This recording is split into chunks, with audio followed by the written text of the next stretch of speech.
We need to create a little like caption. Caption? Like a what it looks like. You know how like a television show has a picture. Like Handmaid's Tale, you click on it and it's got a little poster. You mean like press? Yeah. We need a media kit. We need a media. We need someone who knows what media is. Yeah. To do. It's the media. Ugh, the media. That is such a generic term. It is, isn't it? And I guess it's related. If you take it literally. It's related to medium, right? Yeah, it's directly related to media. You might be able to say that they are the same thing. What is the media? What is the medium? It's the plural of media. Is it? I think so. I will believe you. I mean, if it's not, it should be. It should be. Yeah, I'm pretty sure that's where. Yeah, because you wouldn't say from. Wait, do you say mediums?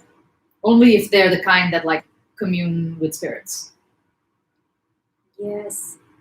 Wouldn't it be funny if a grouping of mediums was called a media?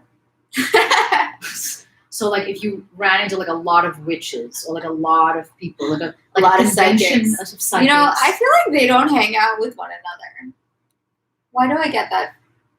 I don't think they meet up and share medium problems. That is unfortunate if it is true. Yeah.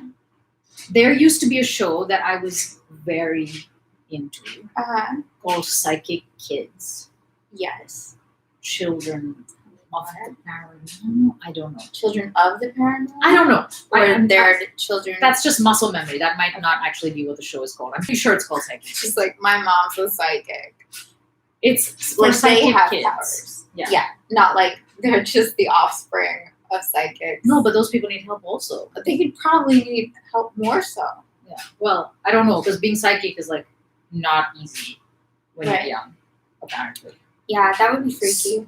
So yeah, it's like families either write in or like whatever. The kids like need support, so they pick like 2 kids from different parts of the country who like are sensitives or whatever, and the show is like hosted by these. How did this show not like last forever?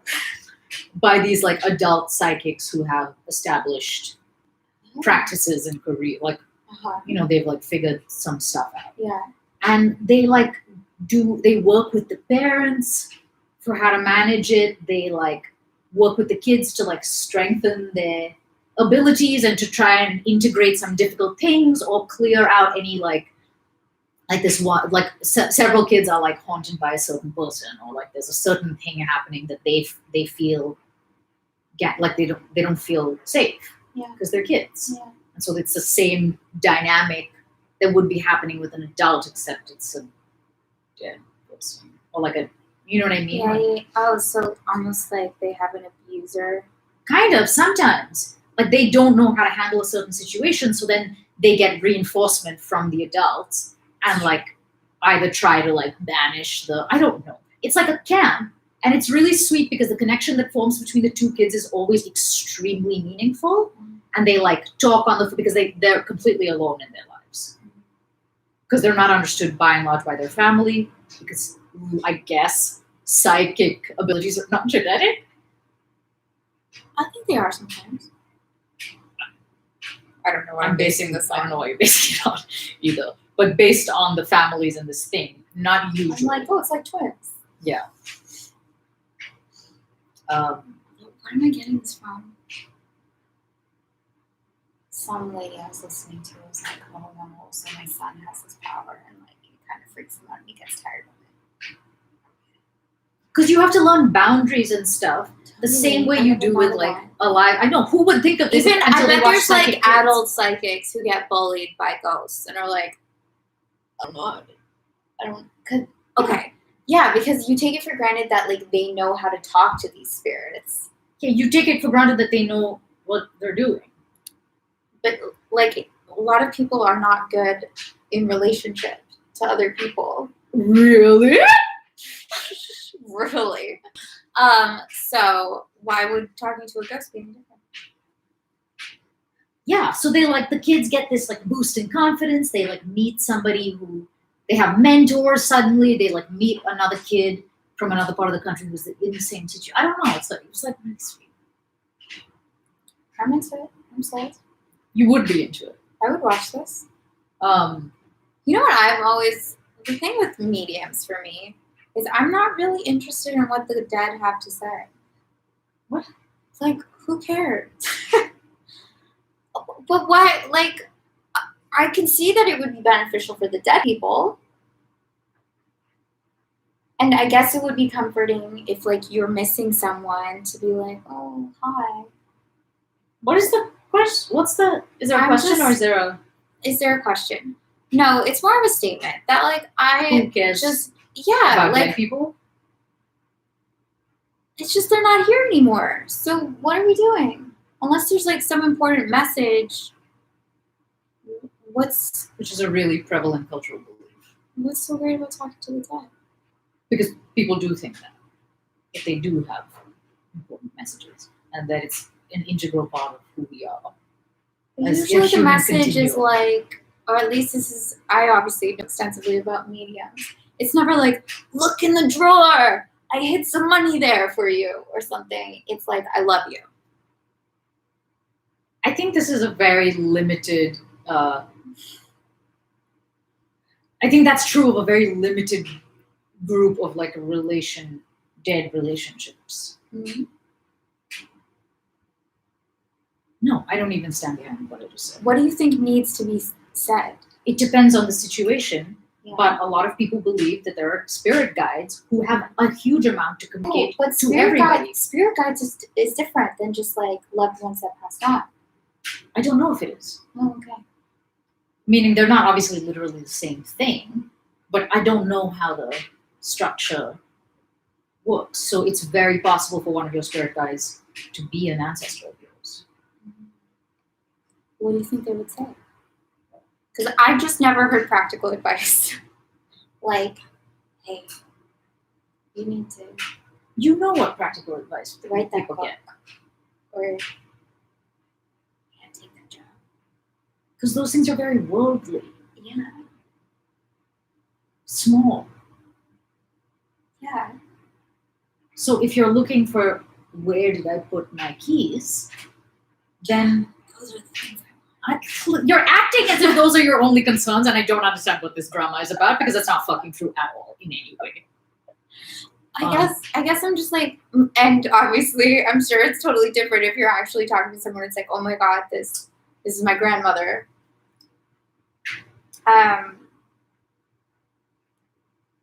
I'm sure it has a different emotional catharsis, but I guess I just always feel like the things that they have to say can be gleaned from Brene Brown. It's the same kind of thing. I don't think that's true at all. That's like saying every boyfriend says the same thing. It's just saying I love you. It's like, That's kind of like saying that. Yeah, maybe, yeah. but it's also completely different depending on everything. So you would like to talk to the dead? I mean, I've seen Eric 3 times. Yeah. So clearly something works for me about it. Right. I didn't think of that as like talking to the dead. Well, he doesn't like. He's a medium. So it's not like, please call my great aunt. So it's not that, but I don't know how much that actually is representative Like an of mediums. operator. Like, hello, can you connect me to? Yeah. And then they go. Like maybe some people work like that. That's not been my direct experience. My direct experience, you know what it is,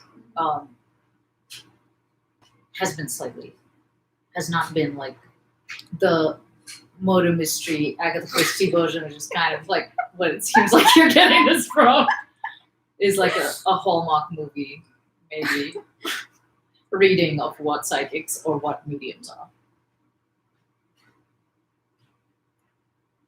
Also, what could be more practical than you should drink celery juice? Right? So, Medical medium. You brought it here.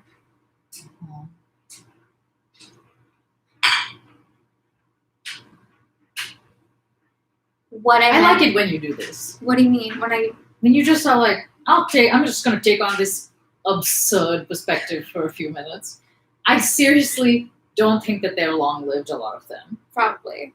Like, I don't just think want to this act. represents I think you. acting out is like let's just like be this like let's not like mediums for a while. Mhm.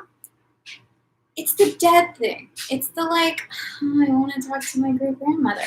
Like I just don't think my great grandmother probably has a lot of wisdom for me. Why would you think she doesn't? I don't think she does. Why would you think that?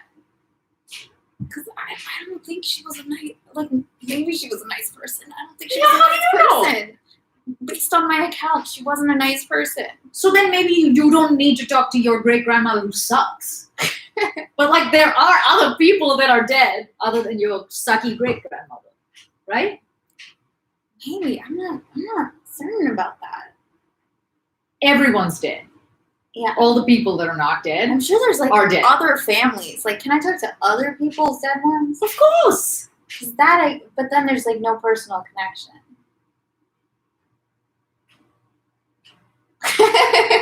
My brain's gonna break. Did you order food? Fresh, I told you. It came through at past midnight. We got it. What did you order? Can't remember. Whatever was in my cart. Like, I literally just... Hello? Yeah! Is this person expecting me to This is like Mr. Rogers. Is this a joke? Who could that be? Hello? Hi. Hey. Hi, I'm your neighbor up the street, and they delivered since you're 6209. Yes. They delivered a bunch of stuff for you in my house. Oh, shoot, they So, did? Yeah. Okay, where are you? I'm just like one over. I'm not next door. I'm right next door. It's on 6219. 6219. Yeah. Okay. The greenhouse right there. So Thank you it's so on my much. porch, just Thank you know. so much. Can I go there right now? It's up to you. Is there anything perishable? Maybe strawberries.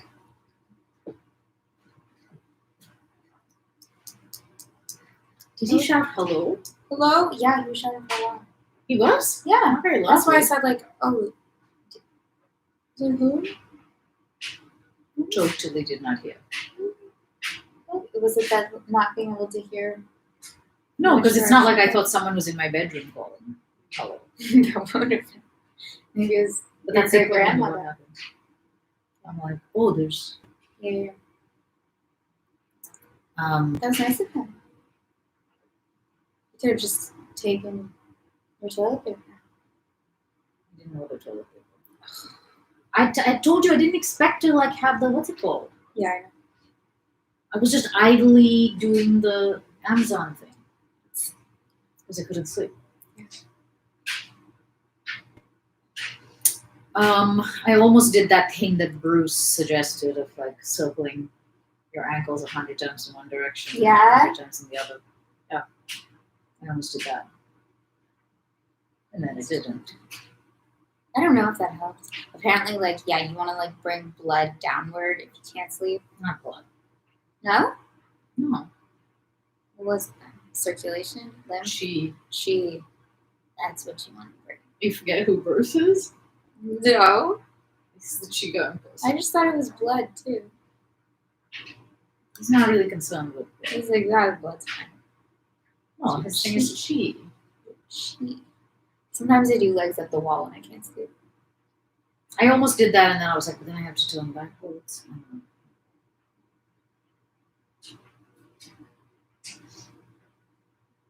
It's a major issue. And I don't know if I should go right now and get this shit. You can do it. I mean, I know I can if I want. Then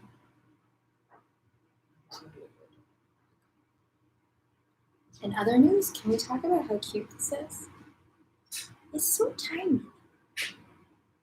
Like, this is a little lip balm. It's so small. I don't know if you can see. It's not small at all. It's so tiny. It's the size of every Blistex. What are you talking about? It's only small compared to Laneige. That's just it. I got this because it's like a cheaper version of Laneige. And in comparison to Laneige, it's like a little baby. Right. This is like the standard lip balms. That's true. Would you like me to bring my Blistex? Yes, let's compare all of them. I only have one. That's it. Ugh. I want to try all the lip balms. Do you? And then compare them. And write reviews. I'm done trying different lip balms. I spent a lot of my young life doing that. I'm done. So what's up with fancy lip balms? Like, I know, as I no, but there are some that are $28, and that is next level crazy. You're like, I like the $28. No, I use Aquaphor. And I'm like married for life, like never going anywhere. It's one of the few things that I feel that way about. Like, I'm not gonna find a better thing. That's good. Stick with what works. Yeah, which a lot of times is hard to do. Like, I did this with skin stuff. I was like, oh, I like these things. And I was like, who else is there? I want to shop the nails. Yeah. It was very funny one day when you were like, how good can my skin get? At some point, it's just, No, there's next level. I don't know if there is a next level. I don't know, they're always coming out with new stuff. I think Korea's a lot like that. You think what? Like, I think that's very like Korean versus French.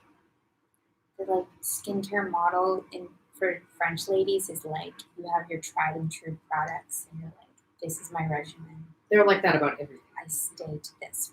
Yeah. And then Korea is like just constantly like trying new things. But do you think that they have some staple beliefs that carry through or no? I think they definitely like mark what works for them no matter what. But there seems to be much more like experimentation, innovation.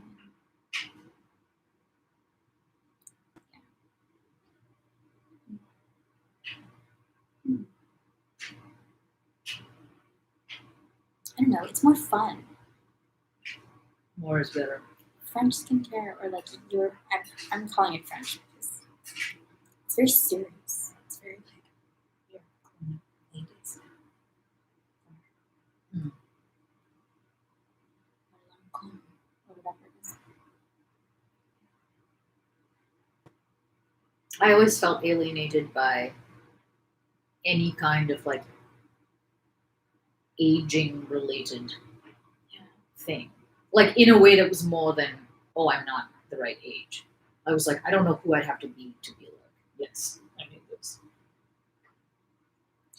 Yeah. I don't know. I guess I just changed my frame in switching to doing Korean stuff Versus Trader Joe's. versus my tried and true. That's apparently great. That's the French moisturizer for me. Trader Joe's. $4. You can't go wrong. Yeah, man. Actually, that's a pretty good deal. I would still use it. By the way, this is coming from the person who was like, I think the moisturizer It should be cheap. should be cheap. I think so. What's so amazing in it? It better It's so be amazing in anything, though. like, if you're like, here's a $10 moisturizer, here's a $150 moisturizer, it better be, can I do the math? 15 times better. Oh, you went multiplicative. That's impressive. It better be 15 times better, right? Is that how much better? Yes. I'm just gonna. I'm not gonna fact check it.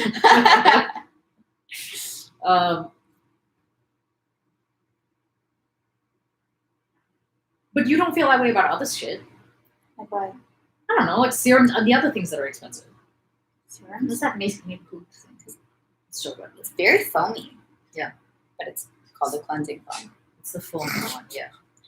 I couldn't find a normal one. And I was like, feels like some. Guest style. No, Amazon.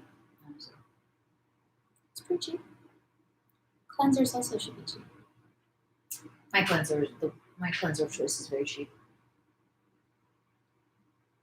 How cheap would the make coupon? I think it was like maybe 15. Cool. Do you think that movie got shot? That's random. Because someone says something about a Ouija board. Oh. Do a live Ouija board session. We don't have a Ouija board. We can make But yeah, there was this movie. I mean, we shouldn't spoil it. But we both went up for it for the same character, one. which is never thought that would happen. Unless it was for a cat. That I could see.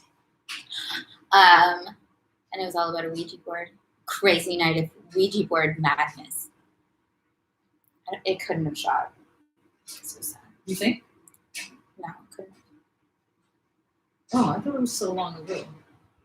No, I don't think it was. Wait, I think it was like beginning-ish of pilot season.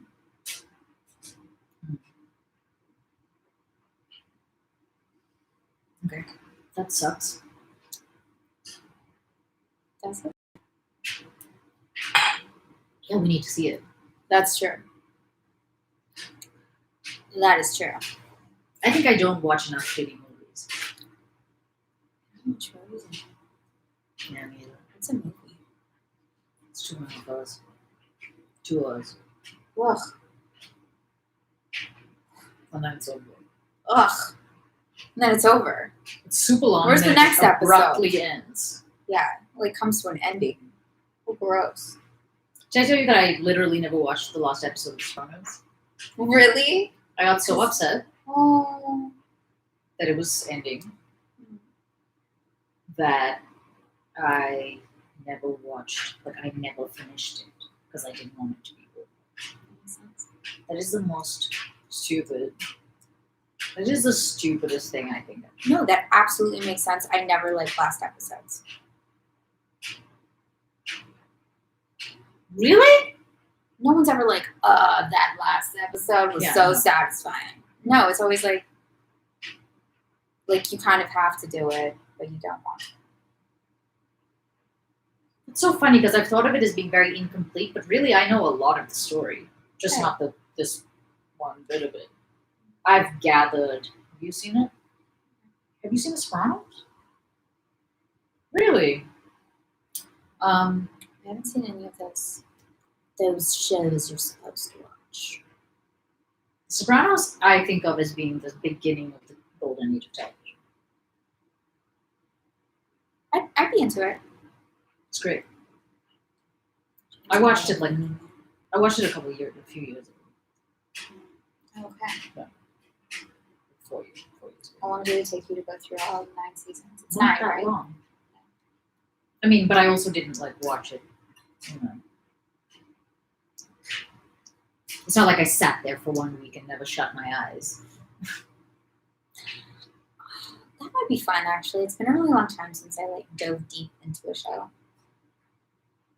Can everyone stop talking about Tiger King? I'm really bored. You still like everything. Everyone stop. It's like, okay. Where are these people that you're talking? It's just weird that this time will be the cultural references of this time will be Tiger King. I don't know if it will be. We'll be like quarantine. Oh yeah, I remember Tiger King. Maybe. Maybe not. I don't associate it. It's with fine. porn. I just don't think it's I don't think it's that. It's all that.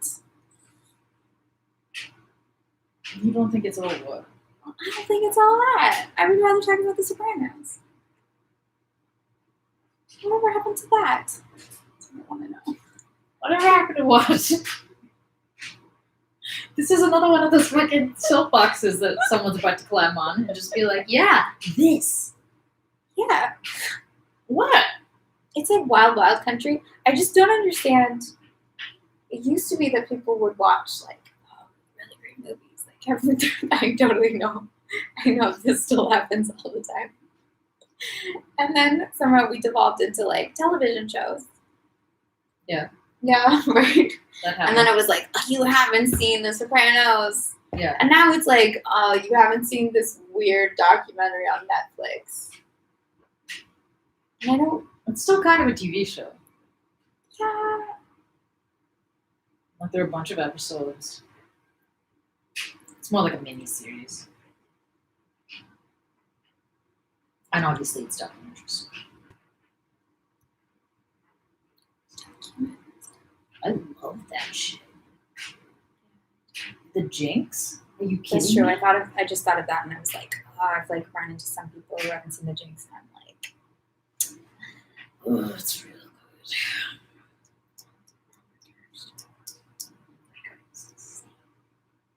I like that better than Tiger King.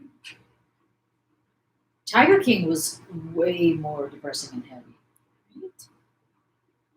I was, Even though there weren't homicides. yeah, so strange. Actual non-ancient homicides. Nobody died in Lion King. Somebody definitely died in Lion King. It was the worst. Tiger King. Are people making Lion King jokes? Are they? I don't know. Is that why it's called the Tiger King? No. Oh, I did not even think of that. It's really close to the Lion King. Yeah. I now notice different from- cat. From having, but like a big cat. Yeah. The something king. Yeah. But it's called Tiger King, not the Lion King. Or the Tiger King. See, you couldn't even keep it straight just now. They're so simple. No, I did. No, I was like emphasizing like, hey, the is very important to, it's the Lion King. I know, but they called him that. They called the documentary that because he was called that. Yes. And he wasn't called Tiger King. Yeah. He was called the Tiger King. But do you think those But the people... documentary is called Tiger King, right? Yes. But do you think those people were making a reference to the Lion King? The people who named him? The people who started calling him that, yeah. That reality show producer? Was Wow. that who You'd have to ask him. named Yeah. him? Because he like did this photo shoot with him and decided he was going to be Tiger King and got him like a throne and then Joe loved it. Like, yeah, I am the Tiger King. Oh, yeah.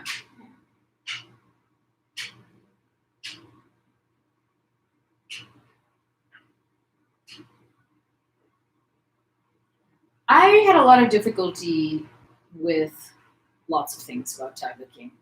Not the least of it was like, I really wondered what would have to be going on with me for me to go into a relationship or like marry someone who I was not into. Like, is it just like as simple as like, oh, they're married for money? That's it? Wait, are you talking about the boyfriend? No, the husbands. Excuse me. The husbands, yeah. And they're both straight. Yeah. And they're both just like drugged out. I don't even know if the first was the first one. Probably. Yeah. Yeah. Yeah. I mean, I said this out loud, but now that I think about it, it's not different than numerous other situations that are really commonplace. I think a lot of people get married for certain things. They aren't particular. Like, you think anyone's? Maybe they are. In my head, like no one is attracted to you. Maybe they are. Yeah, I think so. But I'm sure people get married to people who don't find them attractive. Yeah, but like attraction is different. That you could be not attracted to someone.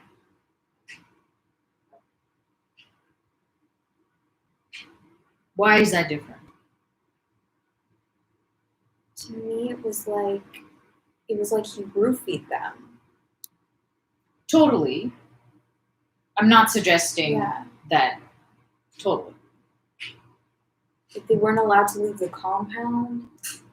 in my head, I was more like, who would I have to beat them in the situation? But then when I said that out loud, I was like, oh, actually, a lot of people do that. So yeah, it was so weird then, and like But his new husband too was like, just jumped right in there. the new husband like seems to have feelings, Totally. which I was don't like, know yeah, if the he's other really people compelling. did. I don't know if he's just really charismatic in real life. Kind of casts his, I don't know. I could see that being true.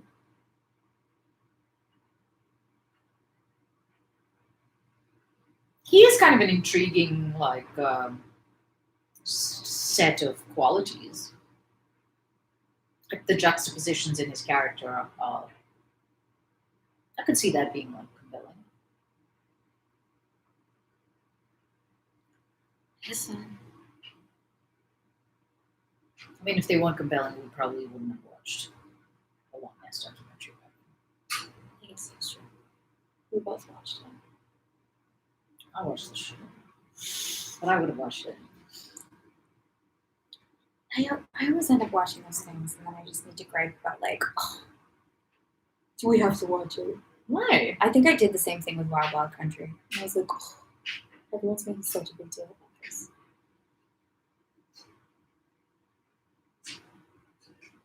So this is kind of connected to the what we were talking about in another conversation that maybe not relevant at all, but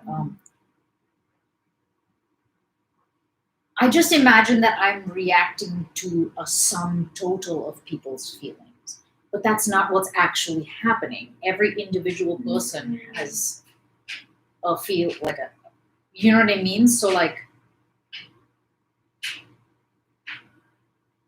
there is no like everyone's making a big deal out of it when it comes to stuff like this, because it just means that like individual people had a remarkable response. Yeah. Like a remark-worthy response. Right. And sometimes it's easy to be like, oh, everybody, blah, blah, blah. Yeah. But that it's because you're perceiving everyone's perspectives in addition, like all added up. Right. So like, as long as you watched it and thought like it was in, you brought it up to me. So That's true. obviously you thought something. Obviously it was, obviously it made some impression. And it might be that everybody else kind of feels that same way.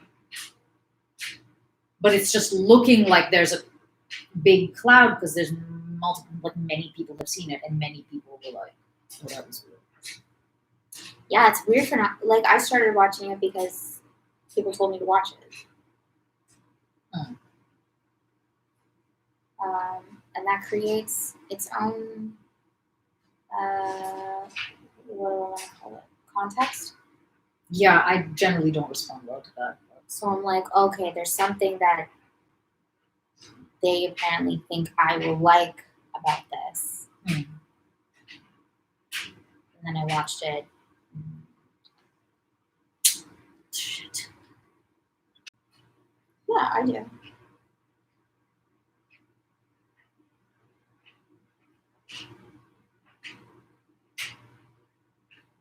I wonder if that's the same as being a lot of people seemingly being a fan of a certain actor and you being like, I don't really get this. Just wanted to be included. What happened yesterday? Yesterday.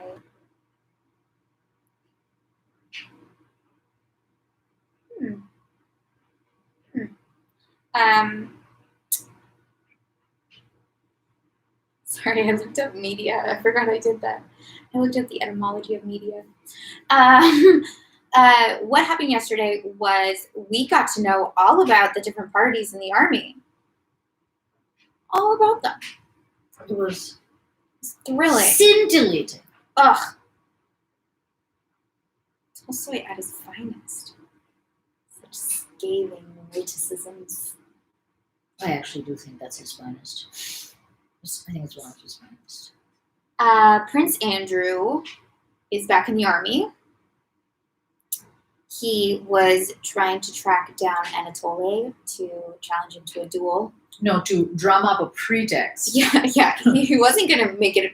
It's not about Natasha. It's about This other thing. yeah. But then Anatole, he could not. He kept missing him. So instead, he just ended up in the army. Right. And he went home for a bit, fought with his father. He's just picking fights. Maybe that's why he spoke up against his father for the first time.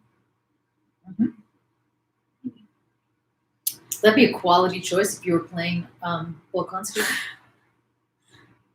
It would. It would be. I'm like, there should be like an all-male version of Army. I mean, an all-female. I was about to say there is. Yeah. I love it when people are like, it's not cool to have an all-female blah blah, because like there's no all-male blah blah blah. You're like, yes, everything is. Everything is all men. And then there's like some wife at home who's like, I'm worried about you. It's like, you don't even understand. I have to do this. That's the way. That's the one woman's part. Yeah. And then he does have to do it, and she looks stupid. Sounds like she's an uncle. It's like Helena. Yeah, at Summit there was like a women or people identifying as women's only tent. Yeah. And there was fully like a guy at dinner who was like, I don't see why there has to be that.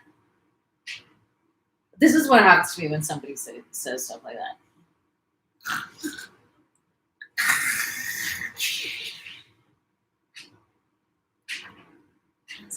Yeah. Tough. So tough for that guy. It made me Not feel for, like you're not right. for men, just for that one guy. What a hard world. Yeah. He doesn't get to go to the women's tent. This is true.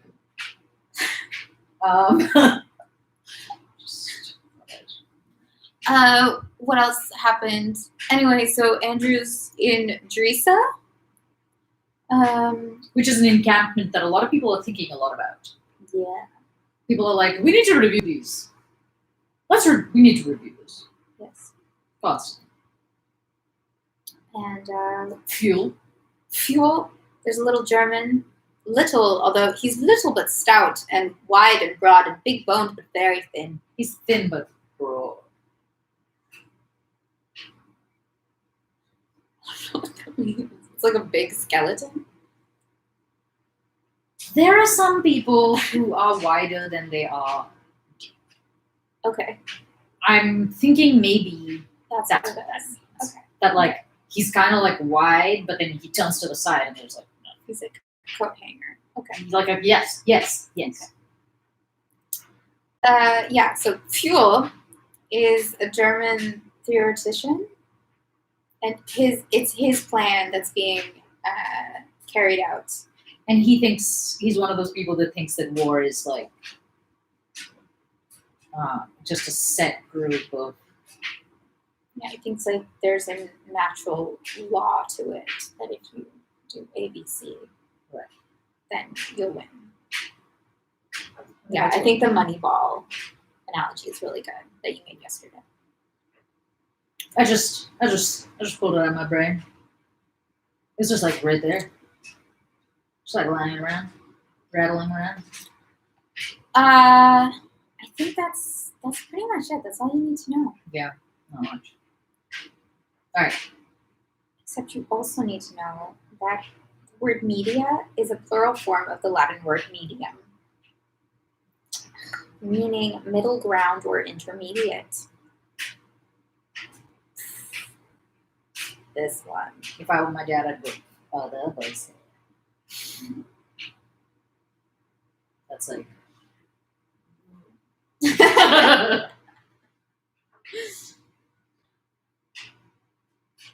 So we are on book 9, chapter 11.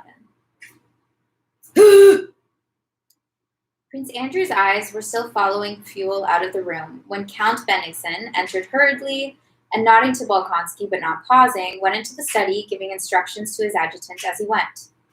The emperor was following him, and Bennigsen had hastened on to make some preparations and to be ready to receive the sovereign.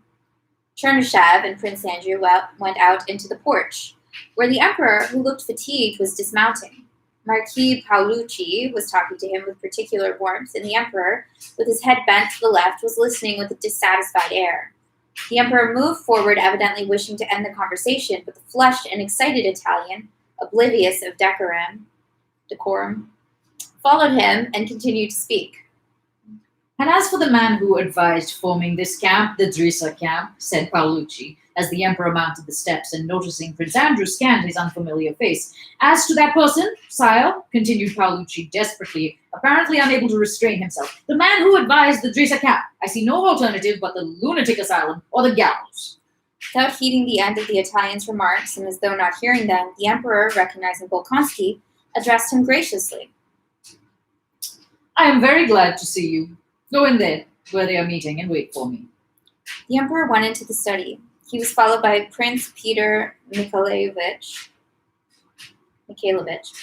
Volkonsky, and No. no, I'm just rejecting Volkonsky. no, Volkonsky and Baron Stein, and the door closed behind them. Prince Andrew, taking advantage of the emperor's permission, accompanied Paolucci, whom he had known in Turkey, into the drawing room where the council was assembled. Prince Peter Mikhailovich Volkonsky occupied the position. I can't believe this guy is, sticking around. Occupied the position, as it were, of chief of the emperor's staff. He came out of the study into the drawing room with some maps which he spread on the table and put questions on which he wished to hear the opinion of the gentlemen present. What had happened was that news, which afterwards proved to be false, had been received during the night of a movement by the French to outflank the Drisa camp. The first to speak was General Armfeldt, who, to meet the difficulty that presented itself, unexpectedly proposed a perfectly new position away from the Petersburg and Moscow roads. The reason for this was inexplicable, unless he wished to show that he too could have an opinion. But he urged that at this point the army should unite and there await the enemy. It was plain that Armfeldt had thought out that plan long ago, and now expounded it, not so much to answer the questions, but which, in fact, his plan did not answer, as to avail himself of the opportunity to air it.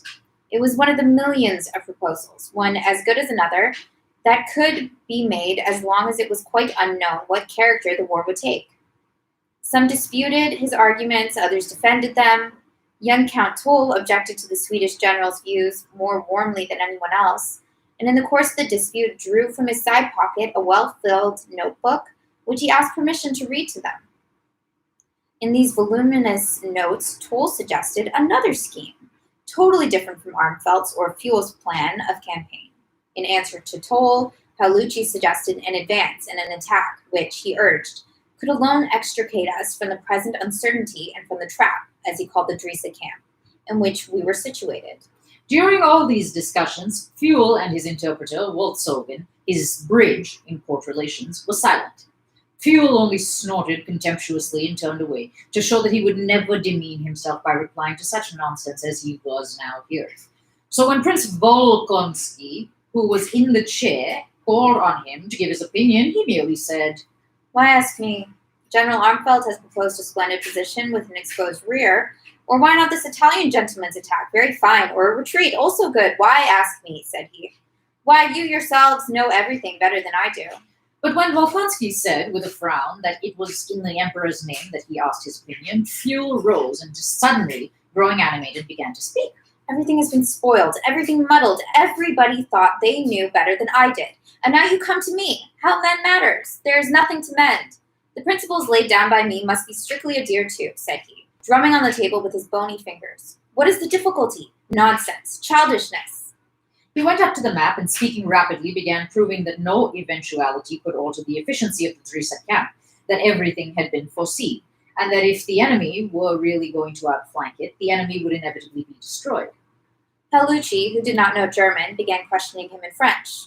Volzogen came to the assistance of his chief, who spoke French badly, and began translating for him, hardly able to keep pace with Fuhl, who was rapidly demonstrating that not only all that had happened, but all that could happen, had been foreseen in his scheme, and that if there were now any difficulties, the whole fault lay in the fact that his plan had not been precisely executed. He kept laughing sarcastically. He demonstrated, and at last contemptuously ceased to demonstrate, like a mathematician who ceases to prove in various ways the accuracy of a problem that has already been proved. Volkswagen took his place and continued to explain his views in French, every now and then turning to Fuel and saying, "Is it not so, Your Excellency?" But Fuel, like a man heated in a fight who strikes those on his own side, shouted angrily at his own supporter, Volkswagen. Well, of course. What more is there to explain? Paolucci and Michaud both attacked Volkswagen simultaneously in French. Armfeldt addressed Fuel in German. This is so confusing. Fuel explained to Volkonsky in Russian. Prince Andrew listened and observed in silence. Of all these men, Prince Andrew sympathized most with Fuel, angry, determined, and absurdly self-confident as he was. As of all those present, evidently he alone was not seeking anything for himself, nursed no hatred against anyone, and only desired that the plan formed on a theory arrived at by years of toil should be carried out. He was ridiculous and unpleasantly sarcastic, but yet he inspired involuntary respect by his boundless devotion to an idea. Oh, shite. To an idea. Besides this, the remarks of all except Fuel had one common trait that had not been noticeable at the Council of War in 1805. There was now a panic fear of Napoleon's genius, which, though concealed, was noticeable in every rejoinder. Everything was assumed to be possible for Napoleon. They expected him from every side and invoked his terrible name to shatter each other's proposals. Fuel alone seemed to consider Napoleon a barbarian like everyone else who opposed his theory. But besides this feeling of respect, Fuel evoked pity in Prince Andrew from the tone in which the courtiers addressed him and the way Paolucci had allowed himself to speak of him to the emperor, but above all, from a certain desperation. Did you hear what I just did? I was like, desperation. I inserted a F. Yeah. Now on. They're together. Yeah. A desperation in Fuel's only expressions. It was clear that the others knew, and Fuel himself felt, that the fall. Oh my god. It's too much. That his fall was at hand. Fight. And despite his self-confidence and grumpy German sarcasm, he was pitiable, with his hair smoothly brushed on the temples. What is it with his hairdo that's inspiring so much? And sticking up in tufts behind. Though he concealed the fact under a show of irritation and contempt, he was evidently in despair that the sole remaining chance of verifying his theory by a huge experiment and proving its soundness to the whole world was slipping away from him. The discussions continued a long time, and the longer they lasted, the more heated became the disputes, culminating in shouts and personalities, and the less was it possible to arrive at any general conclusion from all that had been said. Prince Andrew, listening to this polyglot talk and to these surmises, plans, refutations, and shouts, felt nothing but amazement at what they were saying, a thought that had long since and often occurred to him during his military activities, the idea that there is not and cannot be any science of war, and that therefore there can be no such thing as a military genius, now appeared to him an obvious truth. What theory and science is possible about a matter the conditions and circumstances of which are unknown and cannot be defined, especially when the strength of the acting forces cannot be ascertained? No one was or is able to foresee. What do you mean? What do I mean? Yeah, why are you going, whoa? Because this is insane. That you And no wonder the Russians can't get it together, because they don't believe it's possible to get it together. Well, yeah, because you can't. Because you can't know anything. Right. You only know that you do not know. So how does one make any kind of decisions? You let others make it for you. But none of them are letting other people do it. They're all like fighting with each other. No one was or is able to foresee in what condition our or the enemy's armies will be in a day's time. Can't you? At least your own army. And no one can gauge the force of this or that detachment. Sometimes, when there is not a coward at the front to shout, "We are cut off!" and start running, but a brave and jolly lad who shouts, "Hurrah!"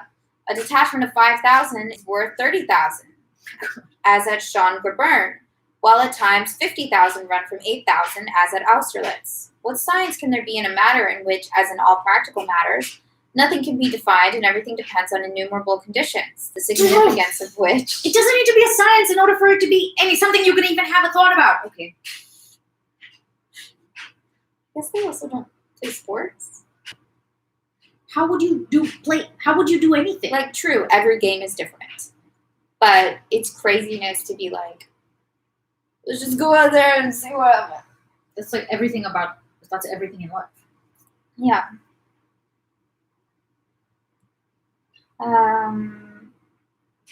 What science can there be in a matter in which, as in all practical matters, nothing can be defined and everything depends on innumerable conditions? The significance of which is determined at a particular moment which arrives no one knows when. What? This is crazy making. Okay. Like, how would you... Like, to a certain extent, yes. I understand what he's saying, but it's too... I understand what he's saying also. It's too fatalistic. Yeah. Like, you control the variables that you have. Like, we still try to predict the weather. Armfeldt says our army is cut in half, and Paolucci says we have got the French army between two fires. Michaud says that the worthlessness of the Drissa camp lies in having the river behind it. And Fuel says that that is what constitutes its strength. Toll proposes one plan, Armfeldt another, and they are all good and all bad, and the advantages of any suggestions can be seen only at the moment of trial. And why do they all speak of a military genius? Is a man a genius who can order bread to be brought up at the right time and say who is to go to the right and who to the left? It is only because military men are invested with pomp and power, and crowds of sycophants flatter power, attributing to it qualities of genius it does not possess. The best generals I have known were, on the contrary, stupid or absent-minded men. Bagration was the best, Napoleon himself admitted that, and of Bonaparte himself. I remember his limited, self-satisfied face on the field of Austerlitz. Not only does a good army commander not need any special qualities, on the contrary, he needs the absence of the highest and best human attributes. Love, poetry, tenderness, and philosophic inquiring doubt. He should be limited, firmly convinced that what he is doing is very important, otherwise he will not have sufficient patience, and only then will he be a brave leader. God forbid that he should be humane, should love or pity, or think of what is just and unjust. It is understandable that a theory of their genius was invented for them long ago because they have power. The success of a military action depends not on them, but on the man in the ranks who shouts, "We are lost," or who shouts, "Hurrah!" And only in the ranks can one serve with assurance of being useful. So thought Prince Andrew as he listened to the talking, and he roused himself only when Paolucci called him and everyone was leaving. So do you think all of that, what I mean by this is like, it makes complete sense to me that Prince Andrew is thinking that?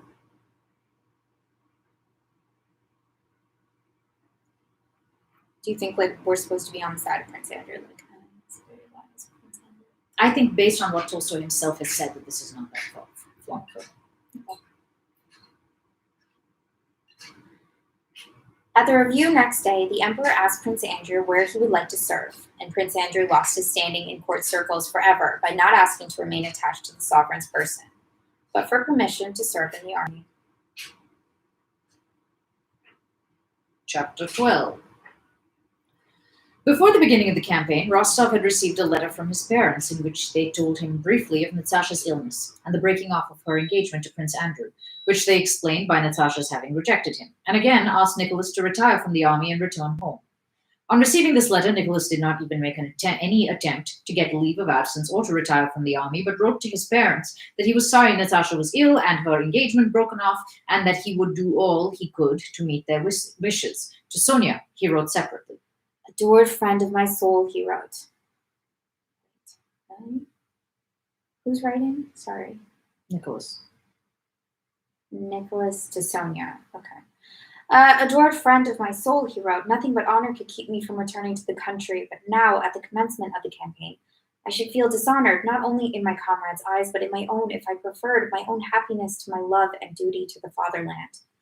But this shall be our last separation. Believe me, directly the war is over, if I am still alive and still loved by you, I will throw up everything and fly to you and press you forever to my ardent breast. It was, in fact, only the commencement of the campaign that prevented Rostov from returning home as he had promised and marrying Sonia. The autumn in Otradno was with the hunting, and the winter with the Christmas holidays and Sonia's love had opened out to him a vista of tranquil rural joys and peace such as he had never known before, and which now allured him. A splendid wife, children, a good pack of hounds, a dozen leashes of smart borzois, agriculture, neighbors, service by election, thought he. But now the campaign was beginning and he had to remain with his regiment. And since it had to be so, Nicholas Rostov, as was natural to him, felt contented with the life he led in the regiment and was able to find pleasure in that life. On his return from his furlough, Nicholas, having been joyfully welcomed by his comrades, was sent to obtain remounts, and brought back from the Ukraine excellent horses, which pleased him and earned him commendation from his commanders. During his absence, he had been promoted captain, and when the regiment was put on war footing with an increase in numbers, he was again allotted his old squadron. The campaign began, the regiment was moved into Poland on double pay, new officers arrived, new men and horses, and above all, everybody was infected with the merrily excited mood that goes with the commencement of a war, and Rostov, conscious of his advantageous position in the regiment, devoted himself entirely to the pleasures and interests of military service, though he knew that sooner or later he would have to relinquish them. The troops were retired from Vilna for various complicated reasons of state, political and strategic. Each step of the retreat was accompanied by a complicated interplay of interests, arguments, and passions at headquarters. For the Pavlograd Hussars, however, the whole of this retreat during the finest period of summer and with sufficient supplies was a very simple and agreeable business. It was only at headquarters that there was depression, uneasiness, and intriguing. In the body of the army, they did not ask themselves where they were going or why. If they regretted having to retreat, it was only because they had to leave billets they had grown accustomed to, or some pretty young Polish lady.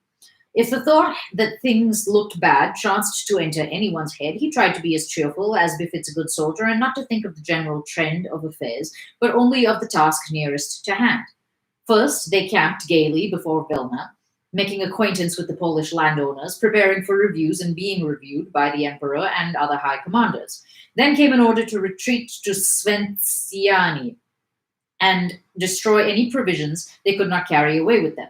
Sventsiani was remembered by the Hussars only as the drunken camp, a name the whole army gave to their encampment there, and because many complaints were made against the troops, who, taking advantage of the order to collect provisions, took also horses, carriages, and carpets from the Polish proprietors. Rostov remembered Sventsiani because on the first day of their arrival at that small town, he changed his sergeant major and was unable to manage all the drunken men of his squadron who, unknown to him, had appropriated 5 barrels of old beer. From Sventsiani, they retired farther and farther to Drisa, and thence again beyond Drisa, drawing near to the frontier of Russia proper. On the 13th of July, the Pavlograds took part in a serious action for the first time. On the 12th of July, on the eve of that action, there was a heavy storm of rain and hail. In general, the summer of 1812 was remarkable for its storms. The 2 Pavlograd squadrons were bivouacking on a field of rye, which was already in ear but had been completely trodden down by cattle and horses. The rain was descending in torrents, and Rostov, with a young officer named Ilian, his protege, was sitting in a hastily constructed shelter. An officer of their regiment, with long mustaches extending onto his cheeks, who after riding to the staff had been overtaken by the rain, entered Rostov's shelter. "I have come from the staff, Count. Have you heard of Raevski's exploit?" And the officer gave them details of the Santonov battle, which he had heard at the staff. Rostov, smoking his pipe and turning his head about as the water trickled down his neck, listened inattentively with an occasional side glance at Ilian, who was pressing close to him. This officer, a lad of 16 who had recently joined the regiment, was now in the same relation to Nicolas that Nicolas had been to Denisov 7 years before. Ilian tried to imitate Rostov in everything and adored him, as a girl might have done. Zherzhinsky, Zidorzinski, Zderzinski. That's whatever it is. The officer with the long mustache spoke grandiloquently of the Sultanov Dam being a Russian Thermopylae, and of how a deed worthy of antiquity had been performed by General Raevsky.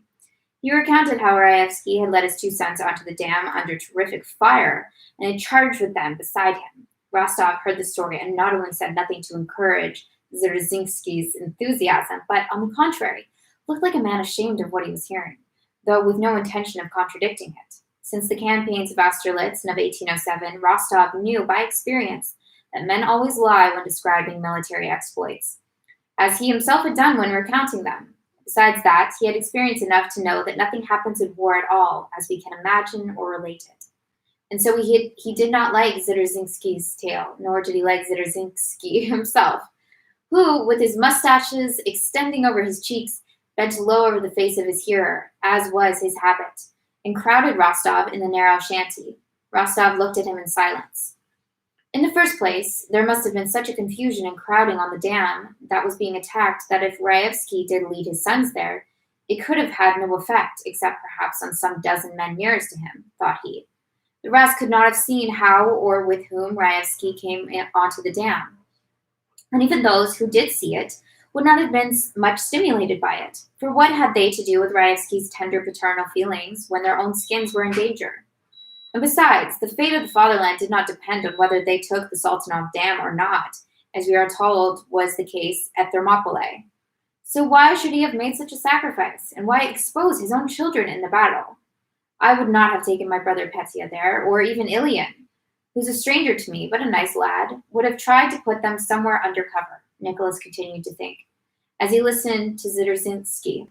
But he did not express his thoughts, for in such matters, too, he had gained experience. He knew that this tale redounded to the glory of our arms, and so one had to pretend not to doubt it. And he acted accordingly. I can't stand this anymore, said Ilian, noticing that Rostov did not relish Zdrzinski's conversation. My stockings and shirt, and the water is running on my seat. I'll go and look for the shelter. The rain seems less heavy. Ilian went out, and Zdrzinski,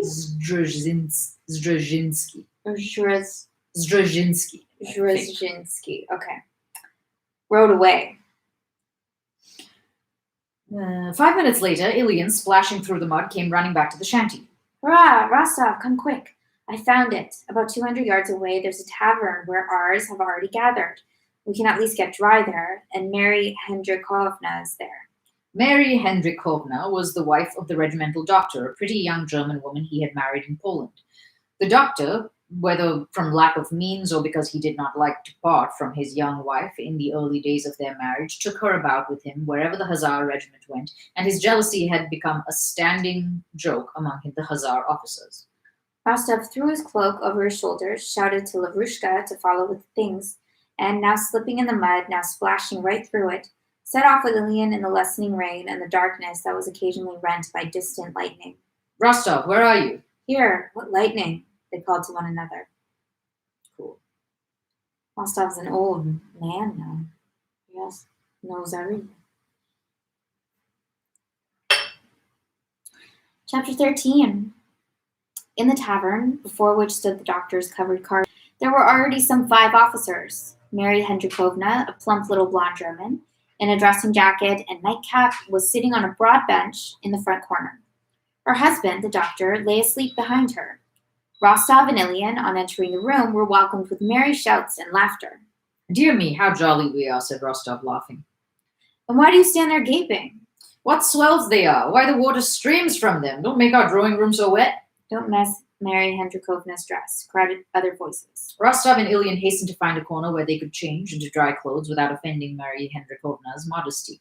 They were going into a tiny recess behind a partition to change, but found it completely filled by 3 officers who sat playing cards by the light of a solitary candle on an empty box, and these officers would on no account yield their position. Mary Hendrikovna obliged them with the loan of a petticoat to be used as a curtain, and behind that screen, Rostov and Ilian, helped by Lavrushka, who had brought their kits, changed their wet things for dry ones. A fire was made up in the dilapidated brick stove. A board was found, fixed on 2 saddles, and covered with a horsecloth. A small samovar was produced, and a cellaret, and half a bottle of rum, and having asked Mary Hendrikovna to preside, they all crowded round her. One offered her a clean handkerchief to wipe her charming hands, another spread a jacket under her little feet to keep them from the damp, another hung his coat over the window to keep out the draught, and yet another waved the flies off her husband's face, lest he should wake up. Leave him alone, said Mary Hendrikovna, smiling timidly and happily. He is sleeping well as it is, after a sleepless night. Oh no, Mary Hendrikovna, replied the officer. One must look after the doctor. Perhaps he'll take pity on me some day when it comes to cutting off a leg or an arm for me. There were only 3 tumblers. The water was so muddy that one could not make out whether the tea was strong or weak, and the samovar held only 6 tumblers of water. But this made it all the pleasanter to take turns in order of seniority to receive one's tumbler from Mary Hendrikovna's plump little hands with their short and not over clean nails. All the officers appeared to be, and really were, in love with her that evening. Even those playing cards behind the partition soon left their game and came over to the samovar, yielding to the general mood of courting Mary Hendrikovna. She, seeing herself surrounded by such brilliant and polite young men, beamed with satisfaction, try as she might to hide it, and perturbed as she evidently was each time her husband moved in his sleep behind her.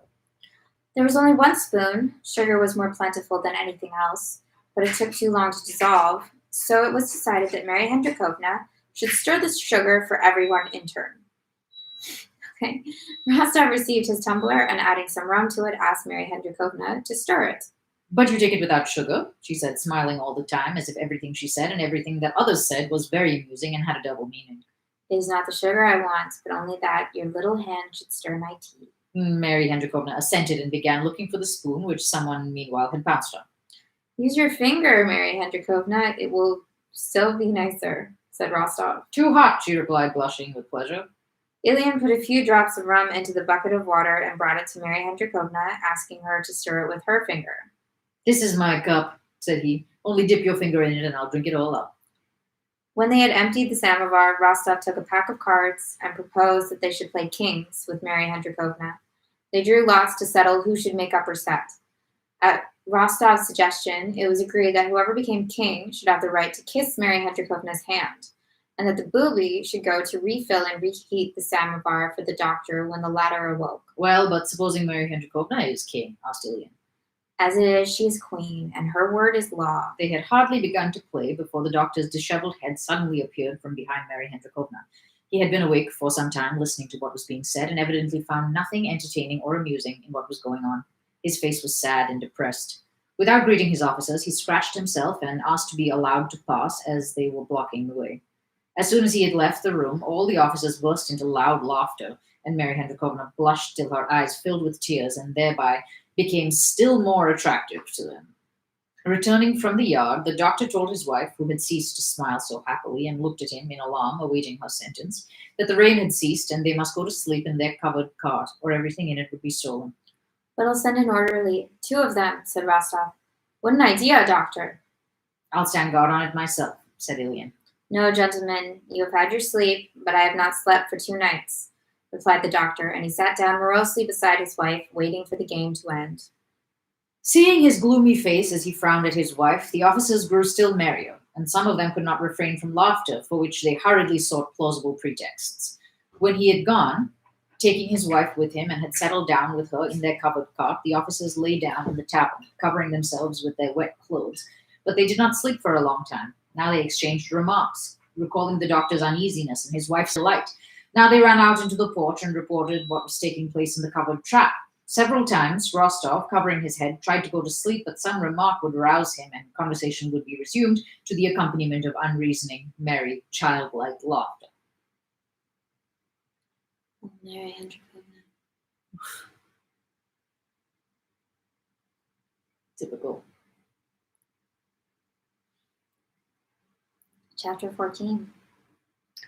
It was nearly 3 o'clock, but no one was yet asleep when the quartermaster appeared with an order to move on to the little town of Ostrovna. Still laughing and talking, the officers began hurriedly getting ready, and again boiled some muddy water in the samovar. But Rostov went off to his squadron without waiting for tea. Day was breaking, the rain had ceased, and the clouds were dispersing. It felt damp and cold, especially in clothes that were still moist. As they left the tavern in the twilight of the dawn, Rostov and Ilian both glanced under the wet and glistening leather hood of the doctor's cart, from under the apron of which his feet were sticking out, and in the middle of which his wife's nightcap was visible and her sleepy breathing audible. She really is a dear little thing, said Rostov to Ilian, who was following him. Charming woman, said Ilian, with all the gravity of a boy of 16. Half an hour later, the squadron was lined up on the road. The command was heard to mount, and the soldiers crossed themselves and mounted. Rostov, riding in front, gave the order forward, and the hussars, with clanking sabers and subdued talk, their horses' hooves splashing in the mud, defiled in fours and moved along the broad road planted with birch trees on each side, following the infantry and a battery that had gone on in front. Tattered blue-purple clouds, reddening in the east, were scudding before the wind. It was growing lighter and lighter. That curly grass which always grows by country roadsides became clearly visible. Still wet with the night's rain, the drooping branches of the birches, also wet, swayed in the wind and flung down bright drops of water to one side. The soldiers' faces were more and more clearly visible. Rostov, always closely followed by Ilian, rode along the side of the road between two rows of birch trees. When campaigning, Rostov allowed himself the indulgence of riding not a regimental but a Cossack horse. A judge of horses and a sportsman, he had lately procured himself a large, fine, mettlesome Donets horse, dun-colored, with light mane and tail, and when he rode it, no one could outgallop him. To ride this horse was a pleasure to him, and he thought of the horse, of the morning, of the doctor's wife, but not once of the impending danger. Formerly, when going into action, Rostov had felt afraid. Now he had not the least feeling of fear. He was fearless, not because he had grown used to being under fire, one cannot grow used to danger, but because he had learned how to manage his thoughts when in danger. He had grown accustomed, when going into action, to think about anything but what would seem most likely to interest him, the impending danger. During the first period of his service, hard as he tried and much as he reproached himself with cowardice, he had not been able to do this, but with time it had come of itself. Now he rode beside Ilian under the birch trees, occasionally plucking leaves from a branch that met his hand, sometimes touching his horse's side with his foot, or, without turning round, handing a pipe he had finished to an hussar riding behind him, with as calm and careless an air as though he were merely out for a ride. He glanced with pity at the excited face of Ilian, who talked much and in great agitation. He knew from experience the tormenting expectation of terror and death that Cornet was suffering, and knew that only time could help him. As soon as the sun appeared in a clear strip of sky beneath the clouds, the wind fell, as if it dared not to spoil the beauty of the summer morning after the storm. Drops still continued to fall, but vertically now, and all was still. The whole sun appeared on the horizon and disappeared behind a long, narrow cloud that hung above it. A few minutes later, it reappeared, brighter still, from behind the top of the cloud, tearing its edge. Everything grew bright and glittered. And with that light, and as if in reply to it, came the sound of guns ahead of them. Before Rostov had had time to consider and determine the distance of that firing, Count Osterman Tolstoy's adjutant came galloping from Vitebsk with orders to advance at a trot along the road. The squadron overtook and passed the infantry and the battery, which had also quickened their pace, rode down a hill, and passing through an empty and deserted village, again ascended.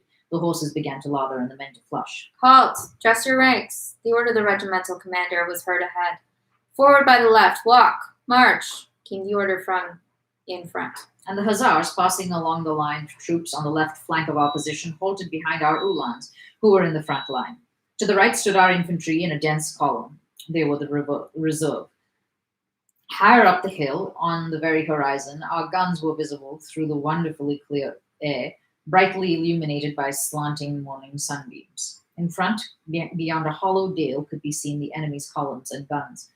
Our advanced line, already in action, could be heard briskly exchanging shots with the enemy in the dale. At these sounds, long unheard, Rostov's spirits rose, as at the strains of the merriest music. Trap, ta-ta, trap, trap, trap, ta-ta, tap. Cracked the shots, now together, now several, quickly, one after another. Again all was silent, and then again it sounded as if someone were walking on detonators and exploding them. The hussars remained in the same place for about an hour. A cannonade began. Count Osterman, with his suite, rode up behind the squadron, halted, spoke to the commander of the regiment, and rode up the hill to the guns. After Osterman had gone, a command rang out to the Uhlans. Form column, prepare to charge. The infantry in front of them parted into platoons to allow the cavalry to pass. The Uhlans started, and streamers on their spears fluttering, and trotted downhill toward the French cavalry, which was seen below to the left. As soon as the Uhlans descended the hill, the Hussars were ordered up the hill to support the battery. As they took the places vacated by the Uhlans, bullets came from the front, whining and whistling, but fell spent without taking effect. The sounds, which he had not heard for so long, had an even more pleasurable and exhilarating effect on Rostov than the previous sounds of firing. Drawing himself up, he viewed the field of battle opening out before him from the hill, and with his whole soul followed the movement of the Uhlans. They swooped down close to the French dragoons. Something confused happened there, amid the smoke, and 5 minutes later our Uhlans were galloping back, not to the place they had occupied, but more to the left. And among the orange-colored Uhlans, on chestnut horses and behind them, in a large group, blue French dragoons on gray horses could be seen. Wow. I always think everyone's going to die. Who's rolling it down? Chapter 15. Rostov, with his keen sportsman's eye, was one of the first to catch sight of these blue French dragoons pursuing our Uhlans. Nearer and nearer in disorderly crowds came the Uhlans and the French dragoons pursuing them. He could already see how these men, who looked so small at the foot of the hill, jostled and overtook one another, waving their arms and their sabers in the air. Rostov gazed at what was happening before him as at a hunt. He felt instinctively that if the Hussars struck at the French dragoons now, the latter could not withstand them, but if a charge was to be made, it must be done now, at that very moment, or it would be too late. He looked around. A captain, standing beside him, was gazing, like himself, with eyes fixed on the cavalry below them. Andrew Sevastianich, said Rostov. You know, we could crush them. Fine thing, too, replied the captain, and really... Rostov, without waiting to hear him out, touched his horse, galloped to the front of his squadron, and before he had time to finish giving the word of command, the whole squadron, sharing his feeling, was following him. Rostov himself did not know how or why he did it. He acted as he did when hunting, without reflecting or considering. He saw the dragoons near, and that they were galloping in disorder. He knew they could not withstand an attack, knew there was only that moment, and that if he let it slip, it would not return. The bullets were whining and whistling so stimulatingly around him, and his horse was so eager to go, that he could not restrain himself. He touched his horse, gave the word of command, and immediately, hearing behind him the tramp of the horses of his deployed squadron, rode at full trot downhill toward the dragoons. Hardly had he reached the bottom of the hill before their pace instinctively changed to a gallop, which grew faster and faster as they drew nearer to our Uhlans and the French dragoons who galloped after them. The dragoons were now close at hand. On seeing the Hussars, the foremost began to turn, while those behind began to halt. With the same feeling with which he had galloped across the path of a wolf, Rostov gave rein to his Donet's horse and galloped to intersect the path of the dragoons' disordered lines. One Uhlan stopped. Another, who was on foot, flung himself to the ground to avoid being knocked over, and a riderless horse fell in among the Hussars. Nearly all the French dragoons were galloping back. Rostov, picking out one on a gray horse, dashed after him. On the way he came upon a bush. His gallant horse cleared it, and almost before he had righted himself in his saddle, he saw that he would immediately overtake the enemy he had selected. That Frenchman, by his uniform and officer, was going at a gallop, crouching on his gray horse and urging it on with his saber. In another moment, Rostov's horse dashed its breast against the hindquarters of the officer's horse, almost knocking it over, and at the same instant, Rostov, without knowing why, raised his saber and struck the Frenchman with it. The instant he had done this, all Rostov's animation vanished. The officer fell, not so much from the blow, which had but slightly cut his arm above the elbow, as from the shock to his horse, and from fright. Rostov reined in his horse, and his eyes sought his foe to see whom he had vanquished. The French dragoon officer was hopping with one foot on the ground, the other being caught in the stirrup. His eyes, screwed up with fear, as if he every moment expected another blow, gazed up at Rostov with shrinking terror. His pale and mud-stained face, fair and young, with a dimple in the chin and light blue eyes. It was not an enemy's face at all suited to a battlefield, but a most ordinary, home-like face. Before Rostov had decided what to do with him, the officer cried, "I surrender!" He hurriedly but vainly tried to get his foot out of the stirrup and did not remove his frightened blue eyes from Rostov's face. Some hussars who galloped up disengaged his foot and helped him into the saddle. On all sides, the hussars were busy with the dragoons. One was wounded, but though his face was bleeding, he would not give up his horse. Another was perched up behind an hussar with his arm round him. A third was being helped by an hussar to mount his horse. In front, the French infantry were firing as they ran. The hussars galloped hastily back with their prisoners. Rostov galloped back with the rest, aware of an unpleasant feeling of depression in his heart. Something vague and confused, which he could not at all account for, had come over him with the capture of that officer and the blow he had dealt him. Count Osterman Tolstoy met the returning hussars, sent for Rostov, thanked him, and said he would report his gallant deed to the emperor and would recommend him for a St. George's Cross. When sent for by Count Osterman, Rostov, remembering that he had charged without orders, felt sure his commander was sending for him to punish him for breach of discipline. Osterman's flattering words and promise of a reward should therefore have struck him all the more pleasantly, but he still felt that same vaguely disagreeable feeling of moral nausea. But what on earth is worrying me? He asked himself as he rode back from the general. Ilian? No, he's safe. Have I disgraced myself in any way? No, that's not it. Something else resembling remorse tormented him. Yes, oh yes, that French officer with the dimple. And I remember how my arm paused when I raised it. Rostov saw the prisoners being led away and galloped after them to have a look at his Frenchman with the dimple on his chin. He was sitting in his foreign uniform on a hussar pack horse and looked anxiously about him. The sword cut on his arm could scarcely be called a wound. He glanced at Rostov with a faint smile and waved his hand in greeting. Rostov still had the same indefinite feeling, as of shame. All that day and the next, his friends and comrades noticed that Rostov, without being dull or angry, was silent, thoughtful, and preoccupied. He drank reluctantly, tried to remain alone, and kept turning something over in his mind. Rostov was always thinking about that brilliant exploit of his, which to his amazement had gained him the St. George's Cross and even given him a reputation for bravery, and there was something he could not at all understand. So others are even more afraid than I am, he thought. So that's all there is in what is called heroism. And did I do it for my country's sake? How was he to blame with his dimple and his blue eyes? How frightened he was. He thought that I should kill him. Why should I kill him? My hand trembled. They have given me a St. George's Cross. Can't make it out at all. But while Nicolas was considering these questions and still could reach no clear solution of what puzzled him so, the wheel of fortune in the service, as often happens, turned in his favor. After the affair at Ostrovna, he was brought into notice, received command of an hussar battalion, and when a brave officer was needed, he was chosen.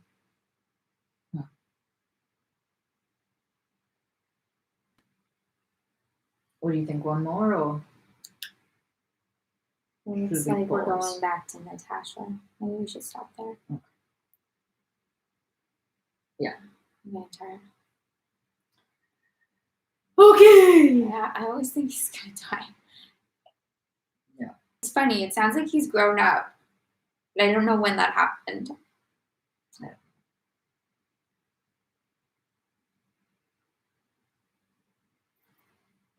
I don't know if he's good or not.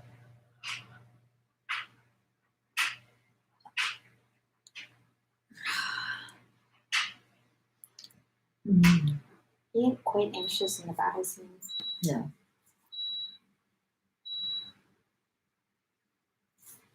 Yeah. There's a lot of build-up. So when you're finally confronted with it, you're like, whoa, what's this is happening? Yeah, exactly.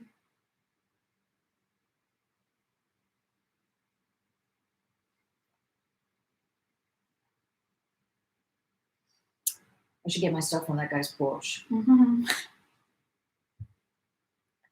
That's good.